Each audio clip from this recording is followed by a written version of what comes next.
Good morning, family. Welcome to another episode of the DunnWisdom Morning Show. What a beautiful Tuesday it is. My name is Melissa Dunn. I am the CEO of MD Marketing Network, the founder of this DunnWisdom movement, and commissioner-elect for the city of Lauderhill, seat number 2. It is Tuesday, and you know what that means. We're all about the books. It's a different episode of the My Success Book Club. I invited a good friend of mine and a fellow women empowerment activist to come on and share one of her favorite books. So we'll be having some girl talk and kind of sharing our books and what we've learned through them. Ladies and gentlemen, put your hands together for my special guest. It's a goofy voice, right? Put your hands together for my special guest, Miss Sophia Allen. Hey, Sophia. Hi, Melissa. Thank you for having me on. Let me give the Hendricks a prop. Sophia Allen-Hendricks. No worries. Thank you. I go by all. Oh, look at that. Happy Tuesday, girl. Happy Tuesday. And before we kick it off, congratulations on being commissioner-elect. Awesome, awesome, awesome. Thank you. We did it because you were part of the team of volunteers that helped me to raise funds and promote it and get people to be inspired enough to join our movement. So I thank you for helping us to get it done. Yes. Glad to be a small part of your success and your journey. So it's awesome. Thank you, ma'am. Okay, so let's do a little check real quick. There we go. Fantastic. Who do we have watching us this morning? Shout out to Miss Joy Crawford. Good morning. Blessings to you, Miss Joy. Are you staying dry up there in Pompano? Where are you, Sophia? Are you in Fort Lauderdale or you're in? I'm in North Lauderdale. In North Lauderdale. How was it flooding over there for you guys too? Yep. We had some areas that were flooded out. Yeah. We were dealing with those issues. I think all across Broward County was a challenge. And so our prayers go out to the rest of the country as this hurricane moves its way out of Florida. So tell us a little bit about yourself before we get started. The dreaded question that I just love. But so here goes. So, right. So I am or have been an HR professional for over 10 years, close to 15 actually, for a Fortune 500 company. It's a financial organization with over 60,000 employees globally. So that's what I do the majority of my time. I'm also an ambassador for Jewel Premium Sanitary Napkin. They just went through a rebranding. And is now called Rain. I also host an interview series on Facebook Live. We're on a bit of a hiatus, but it's called Code Red. And in that program, we shed light on the feminine products that are on the market and the toxicity that they sometimes cause women, as well as the challenges women face during their monthly menstrual cycle. I also am a champion for helping those in need as it relates to period poverty. So that's some of the stuff that I'm into. Yeah. Period poverty? What's that? Yes. So it's where you have women and girls in different age groups and geographic areas where they don't actually have access to education around their period, as well as access to safe menstrual products, or in some cases, no menstrual products at all. So as one example, it would be the homeless. So we take it for granted that women are homeless, but some of them are still within the range where they see their periods and they go through the difficulty of not having access to products. Yeah. Wow. You know what? That is something that we take for granted, right? And I mean, I can think about how uncomfortable it is going on a transatlantic trip when that's happening, much less to be completely transient.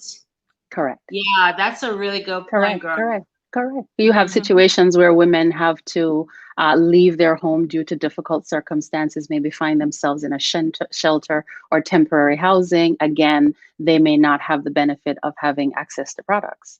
And so that's what period poverty is. And that's within the United States. You also have the same thing in what we traditionally call third world countries. So, yeah. Good point. Wow. See, women, there's always something new for us to learn, and there's always a way for us to support each other. Yes. You never know when, I heard a statistic that most Americans are $400 away from a disaster, a financial disaster that could Absolutely. potentially leave you being forced to be evicted from your home. So I think it's important for us to, as we're kind and loving to ourselves, we have to find ways to Right. also be kind and loving to each other. And it's interesting that you say that, because many of us are one paycheck away from that same situation, whereby we feel like we're comfortable, we make a certain amount of money. And 2008 taught us that, right? That you lose the job or you lose a paycheck and everything changes. It can completely derail your life, because if you have no savings, then that will happen. So, Yeah, yeah, and even if you have savings, I know people who had really successful business and COVID hit, and the savings only carried them for a few months. Most of exactly. us, if what we've been in the pandemic for what, 8 months now, six hmm months? Since March, yeah. Yeah, so most of us, the average American, even if you have savings, it's coming to an end by the end of Exactly. December. Exactly. Yeah. Exactly. Oh, wow. Look at that. Thought-provoking opportunities here on the Done Wisdom Morning Show. I love that. I love when I learn something new. I never thought about that before. I love it when people call me at 9 o'clock. That means that they really don't know. They really have not been following me, because if you're following me, do not call me between 8:45 and 9:30. There you go. Okay, so let's say good morning to one more of our co-hosts. Hey, Miss Portia, good morning, good morning, good morning. Thanks for watching. All right, so what book did you bring? What are we talking about? So I brought my book. It's called You Are Badass. I'm trying to get it here on camera so you can see it. So it's called You Are Badass by Jen Serrano.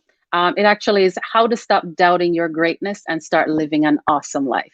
And I have a lot of books, but I picked this one. And as we talk about it, I'll tell you why I picked this one. Wow, I love that. You know what? I thought about getting that book, but for some reason, I've never actually purchased the audiobook at all. So I'm going to love to hear you, because I'm actually in between books now. So my book, let me hold it up. My book is by Florence Shin, and it's called The Complete Works of Florence Shin, and it's actually 3 books in one. The Game of Life and How to Play It is one of the books.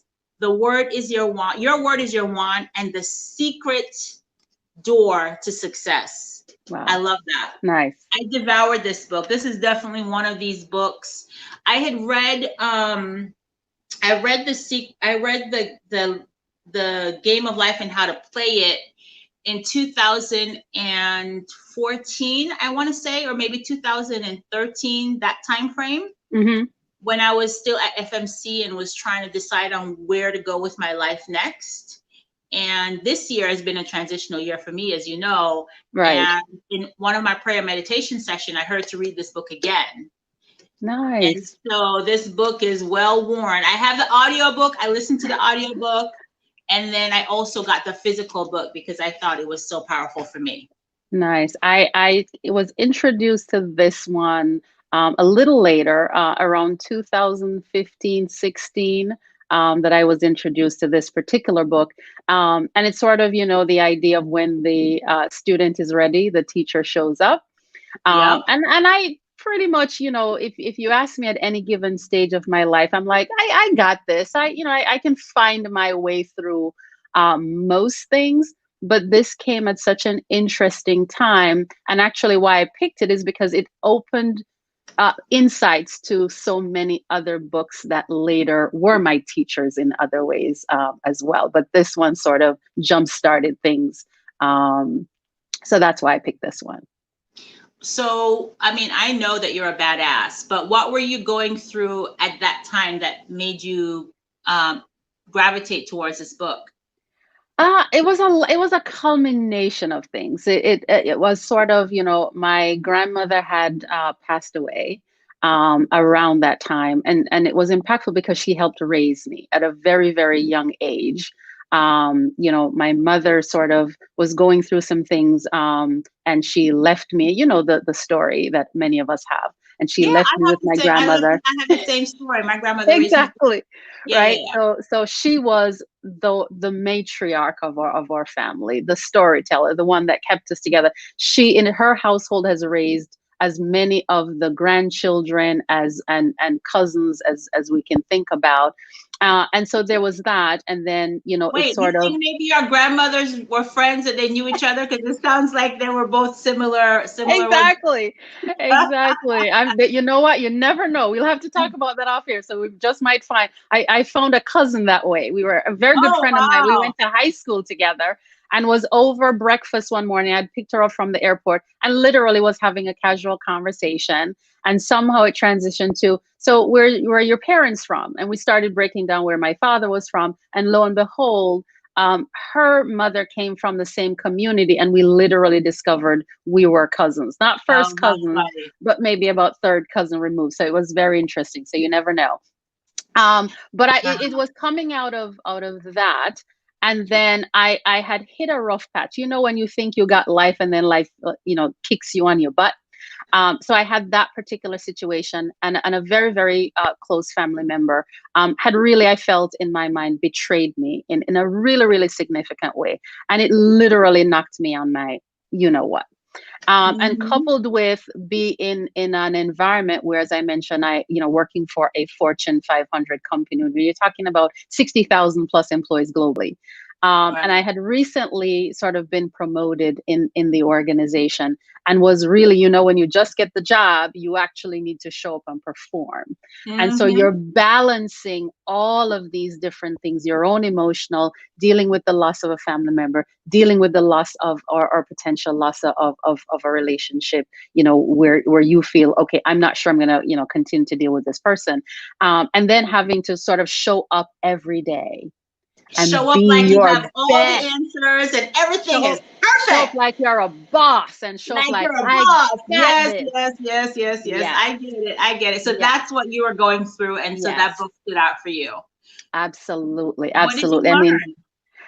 I think, one of the powerful thing for me was it reminded me about facing one's fear, and it was about, you got to go through it.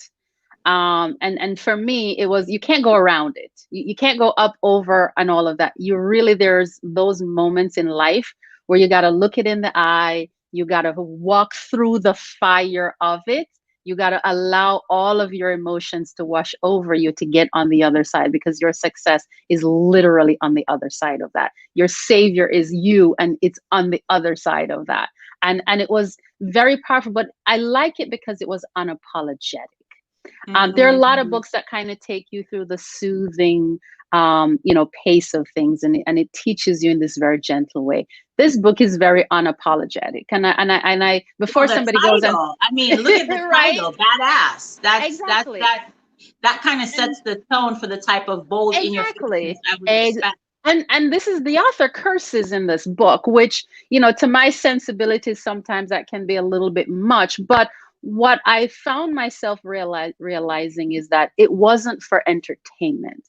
It was to make the point in very specific places about the need to be badass, the need to be unapologetic, the need to take charge and take hold of your situation, and the need to believe in you. And that's what makes it powerful. You said something in the course of the conversation that I think is powerful. You said that you are your savior. Yes. I think a lot of times, I let me speak for myself. I think particularly in my late teens, early 20s, I didn't get that I was my own savior. I didn't understand that I am a creator, and that the way that I'm thinking, and acting in this moment is creating the life that I would live in my 40s. And so I think that for me in my early 20s, there was a part of me that thought that the solutions to life came from outside of myself, number one. And number two, that there was somebody that was going to rescue me. I think that's perhaps part of the reasons why I chose men who were not really worthy of me in the end. Absolutely. And I mean, it's one of those things where sometimes when life is going well, And especially when you have a good support system, you forget those things, right? And especially if you've had early trauma in life, many people have had that. I myself had in the early years where, growing up and at a very young age, you're assaulted. And dealing with those types of things and dealing with it on your own and thinking you've got it and thinking you have it resolved. And then as you mature in life and you go through other experiences, what it does is it resurrects those things. And as you hit the ripples of life, it resurrects those things. And at some point in time, you have to sort of like go through it in order to get past it and get Yeah. beyond it. And this is what this kind of rose up, is that sort of you've got to face it. You can't. Yeah. Yeah, and we've had plenty of guests on this show that's clearly stated that for them that they had to deal with their traumas. I had to deal with my traumas. Yes. Like, even the trauma of losing my kids. Yes. I had to deal with the trauma. And especially to heal and come to grasp with, the direction that my life is in right now. You have to. It's important. So Absolutely. so the book kind of walked you through that process? The book kind of it was more insightful in terms of opening my eyes to sort of, yes, you have to stand in the mirror, you have to look yourself in the eye, and you have to go through it on your own. This is not something that somebody's going to help you. This is that moment. And what it also introduced me to in a powerful way is affirmations, and the power of my thoughts translated into words and what my self-talk sounds like, right? That's all of that. You hear me talk about the creative process all the time. Listen, girl, if we could, as women, if there's only one thing that we could get, if we could understand that success and failure in every area of our life starts in our mind. Correct. Oh my gosh. Yes. Life would be so much easier. Not to say that we're not going to have problems, because problems is part of the beauty of life, right? You have to go through the storm in order for you to appreciate the beautiful sunshine. Definitely. But my gosh. And what's interesting is you think in some cases you think you're doing just fine, but just like the loss of a paycheck, we're one situation away from breaking. So we're hanging by a very fragile thread until we get to this foundational place of being our own rescuer.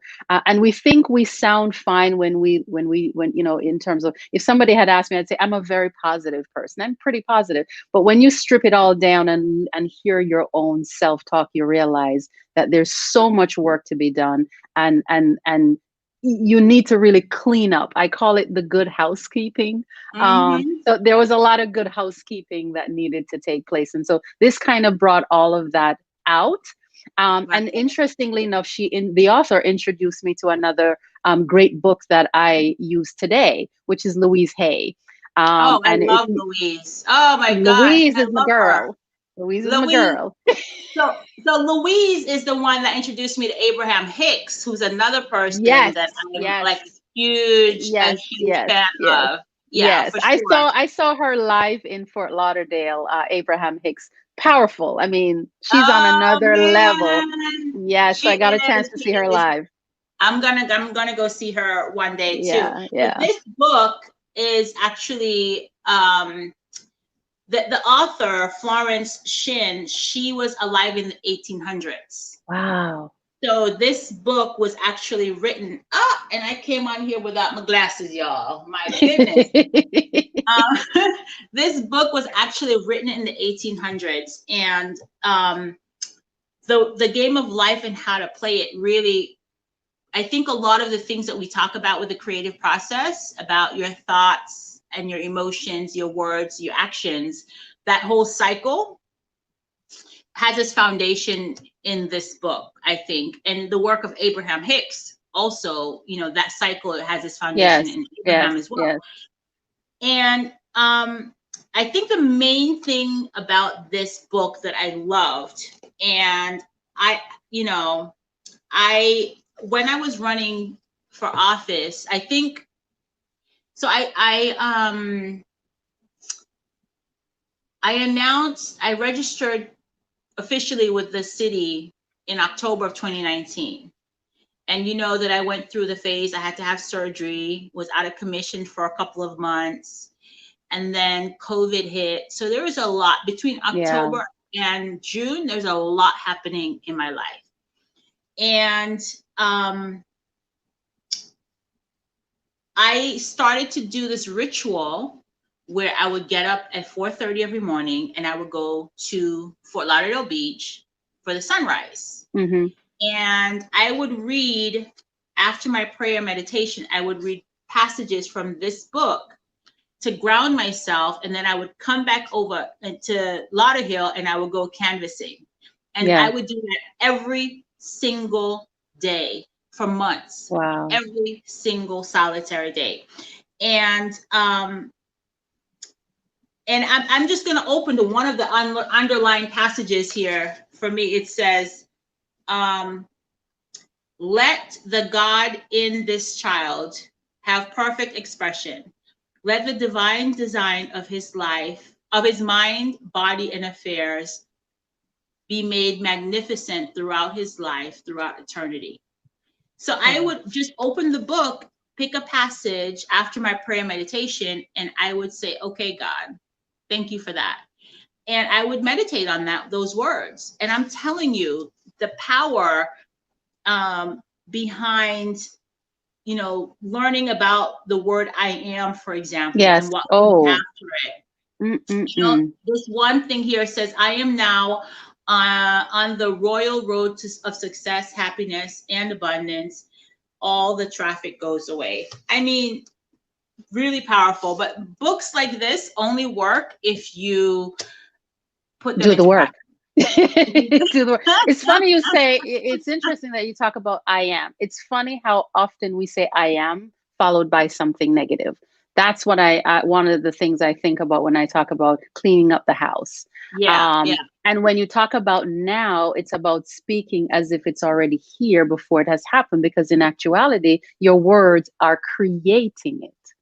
So you've got to be thoughtful about what it is that we're creating. So from the book, one of the things I liked that I picked out in terms of a quote is, your reality is created by what you focus on and how you choose to interpret it. And interpretation is essential in everything, right? Yes. Interpretation is essential. So for example, to put that in perspective, let's say that you are working at a job that you absolutely 100% hate. And your dream is to start your own business. And every day you go to work, you dread it. You don't like it. And so one or two things are happening, right? The words that I just said a while ago, I don't like it, I don't want to go to this job. These are things that you may not say verbally to anybody, right? Because we all have our mask. Correct. Right? But these are words that you're thinking. So what that happens when you're thinking these words, it produces this emotion of dread. It produces this emotion of lethargy. Thank you. And so then when you go to the office, in order for you to show up as your best self, now you're really working extra hard, putting out extra energy in order for you to be productive. And then you're surprised when you're not getting along with your coworkers, or you're surprised, or you're not as creative. When you're not as creative, or you're surprised when you get passed over for a promotion, right? Because that's what you're creating with your thoughts and your words, and that produces your results. Exactly. And it could even be that that job does not exist anymore, because if it's something you dislike, and if you're creating, a situation is going to be created where that job doesn't exist because it's something you dread doing. Correct. And so I say I don't have any coaching clients right now, but when I had coaching clients, I have to decide of whether or not I'm going to step fully into coaching now. But what I would say to folks is, really think of your employer as your investor, particularly if you're a budding entrepreneur. Think of your employer as your investor, and look for something good every day. Look for things that you love about that job and focus on those things. And the more you focus on the things you love, the more the things that you love will show up. If you're constantly thinking that your boss is, you know, whatever you think about your boss that's negative, then that's more what you're going to see. But my Correct. gosh, find something today about your boss that you love, even if it's the tie that they're wearing or the earring that they're wearing. Correct, correct. And another way to think about it is it's you choose, right? So instead of saying, I have to go to work or I have to do this thing I don't have to do, I have the power to choose and I choose to do it. I am Yes, making that conscious choice. language is everything. Yeah. So even though you and I didn't speak about what book we were going to talk about, we were so much in sync. Yes, yes. It's funny because I love the beach. I love my sunrise. It is my favorite time. And every time I go, I take a notebook with me and I sit, and because I feel so connected to just creation in that moment, just sitting there quietly. The beach is partially empty and just that quiet moment to sit. And I find that when I wake up first thing in the morning, answers come. Answers that I need come first thing in the morning. So I allow myself a few minutes of quiet. The TV doesn't get turned on. I don't reach for my phone. And whatever the thoughts that come, those are thoughts for something that I needed to hear or need to know. And I make sure to scratch it down on a piece of paper. Every morning, I'm up between 3 o'clock and 4 o'clock. And between, let's say, on average, yesterday I was up at 3, but from 4 o'clock to 8 o'clock, those 4 hours it's for me and God. Yes. It's for me and God. I, you know, I pray, I meditate, I work out, I meal prep. I started working on a book. That's absolutely. That's our time, that's God. And that's all meditation. All of those things are and meditation a form of meditation. Self-love. Yes. And listen, my cup is so full that when I jump, and this show is the very first work-related thing that I do. And so, and I consider this show a part of filling my cup too. So my workday starts at 9:30 with my cup already overflowing. And so it's easy for me to give from my overflow. And it's easy for me then to step into the roles that I have agreed to take on in my community. Yeah, absolutely. And it's good that you see it that way and you shape your day around it, because sometimes we don't make time for it, or we say, oh, this is not important, or I'll pass it on today. But it really is about having a cup that is full to give from, because in the past we've talked about, you know, giving from a full cup, not just your overflow. And now we've learned that your overflow still allows you to have a full cup, because then you're depleting yourself to give to everybody else. No, but that's for me. When I say give from my overflow, I mean my cup is so full that it's overflowing. So what I'm giving you, the overflow, my cup remains full. You're still full, exactly. And not everybody realizes that. Self-love is critical. Yeah, my cup still remains full. And I think that's, for me, books are such an important part of my success. Would you agree? Yes, absolutely. Hands down. It is how I recalibrate. It is how I'm reminded of what's important. It is how I refuel myself. Because again, as you said, this is not going to create a perfect world for you. The access is continuously shifting. And so this is how I reset and recharge and recalibrate and come back and say, okay, I got this. I am badass. I am my own savior. I can do this with the help of, you know, all of these tools, because I see them as tools. When I sit down and I pray and I say, you know, I remember there was a time in my life when I was like, God, listen, this is too much now. I don't have this, you know, I'm going to need a lot. So if I'm going to wake up tomorrow and keep doing this, I need something that I don't already have. And I remember that vividly. I love it. I love it. And he always answers. Oh, yes, he does. Ask and it shall be given, so to speak. Yes, ma'am. Oh, one last point I want to make is this idea of the early bird gets the worm. I used to think that phrase meant that I show up in meetings early and, you know, that I get up early and stuff. And it kind of sort of does. But with my morning routine, those 4 hours that I spend filling my cup, I'm getting the worm. There you go. I'm telling you, it's like every morning, now that I'm conscious of it, right? It's moving from it being an unconscious situation to now a conscious realization. I'm telling you, when I get up in the morning, that first 30 minutes of quiet where things are just flowing in versus me trying to push things out, it is amazing what comes. And it Yeah, I always love it. becomes relevant later on in the day or the following days. I Always. love it. It's I like love magic. it. Share the title of your book again. It's called You Are Badass, and it's How to Stop Doubting Your Greatness and Start Living an Awesome Life by Jen Sassarno. There you go. If I can All make that right. light. Yeah, awesome. All right, fantastic. And my book, let me do that. My book is The Complete Works of Florence Shin. And if you don't want to get the complete works, I fully recommend The Game of Life and How to Play It, or The Secret Doors to Success. Yay, I love both of those. Yay. Yeah. Any Very final awesome. words of wisdom, Sophia? What I would leave people with is this quote, and it also comes from the book. On the other side of fear is freedom. I love it. All right. Well, thank you for joining me for this very unorthodox episode of the My Success Book Club. I actually like this. I think that maybe Yes, I want to do that maybe once a month or something, where I it bring was somebody fun. on and we just talk about a book that we're reading. Yeah, I think that I was love dope. it. Maybe that'll be like a panel discussion or something. We can all There talk you about it. go. There you go. Well, All thanks for right. having me. This was fun. Thank you, Sophia. Sophia's information is in the bio. If you want to learn more about her and her company, you can reach out to her directly. Thanks, Sophia. All right. Have a good day, everybody. You too. All right, guys. Thank you for joining me for this special unorthodox My Success Book Club episode. I really enjoyed it. I think I'll do this again. Tomorrow, I am bringing on a financial expert to talk to us about money. Yes, fear is yes. On the other side of fear is freedom. I thought that was really powerful, Portia. Indeed. All right, you guys, have a beautiful Tuesday. Be well. Remember, be kind and loving to yourself today. You deserve it. I'll see you here tomorrow, 9 a.m. Be well.